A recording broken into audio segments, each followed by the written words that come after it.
سورۃ النازعات۔ اللہ کے نام سے جو سراسر رحمت ہے، جس کی شفقت ابدی ہے۔ ہوائیں گواہی دیتی ہیں جڑ سے اکھاڑنے والی، اور وہ بھی جو بہت نرمی سے چلتی ہیں، اور فضاؤں میں تیرتے دوڑتے، پھر اس دوڑ میں ایک دوسرے سے بڑھتے، پھر حکم کی تدبیر کرتے ہوئے بادل گواہی دیتے ہیں کہ جس چیز کا وعدہ تم سے کیا جا رہا ہے وہ ہو کر رہے گی۔ اس دن جب تھرتھری چھوٹے گی ایک کے پیچھے دوسری، اس دن کتنے دل خوف سے دھڑکتے ہوں گے، ان کی نگاہیں جھکی ہوں گی۔ پوچھتے ہیں کیا مرنے کے بعد ہم ضرور اسی طرح پلٹا کر واپس لائے جائیں گے؟ کیا اس وقت جب ہم کھنکھناتی ہڈیاں ہوں گے؟ کہنے لگے کہ یہ لوٹنا تو پھر بڑے نقصان کا لوٹنا ہوا۔ سو یہ مذاق اڑاتے ہیں تو سن لیں کہ یہ بس ایک ہی ڈانٹ ہوگی، پھر دفعتاً یہ میدان میں سامنے ہوں گے۔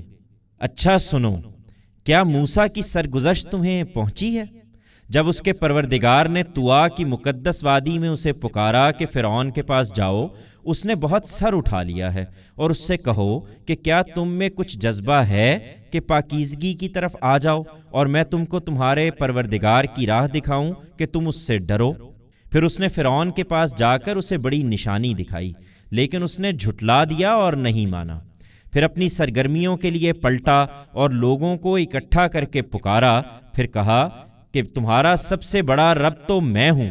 بالآخر اللہ نے دنیا اور آخرت دونوں کے عذاب میں اسے پکڑ لیا۔ لوگو، اس سرگزشت میں یقیناً بڑی عبرت ہے ان کے لیے جو ڈرنے والے ہوں۔ تم نہیں مانتے تو بتاؤ، کیا تمہیں بنانا مشکل ہے یا آسمان کو؟ اللہ نے اسے بنایا ہے، اس کا گنبد اونچا کیا ہے، پھر اس کو خوب درست کیا ہے، اور اس پر چھائی ہوئی اس کی رات اس نے ڈھانک دی، اور اس کا دن بے نقاب کیا ہے۔ اس کے بعد زمین کو اس نے بچھایا ہے، اس کے اندر سے اس کا پانی اور چارہ نکالا ہے، اور اس کے پہاڑ اس میں گاڑے ہیں تمہارے لیے اور تمہارے مویشیوں کے لیے متاع زیست کے طور پر۔ چنانچہ حقیقت یہ ہے کہ جب وہ بڑا ہنگامہ برپا ہوگا تو یہ سب درہم برہم ہو جائے گا۔ اس دن انسان اپنا سب کیا دھرا یاد کرے گا، اور دوزخ ان کے سامنے بے نقاب کر دی جائے گی جو اس سے دو چار ہوں گے۔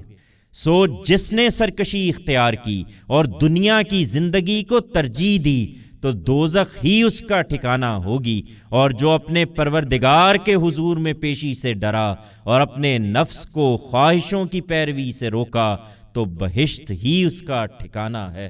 وہ تم سے پوچھتے ہیں کہ آخر وہ گھڑی کب آ کر ٹھہرے گی؟ تمہیں اس بحث سے کیا تعلق؟ اس کا علم تیرے رب ہی کے حوالے ہے۔ تم تو صرف ان لوگوں کو خبردار کر دینے والے ہو جو اس سے ڈریں۔ یہ جس دن اس کو دیکھیں گے تو یہی سمجھیں گے کہ گویا ایک شام یا اس کی صبح سے زیادہ دنیا میں نہیں رہے۔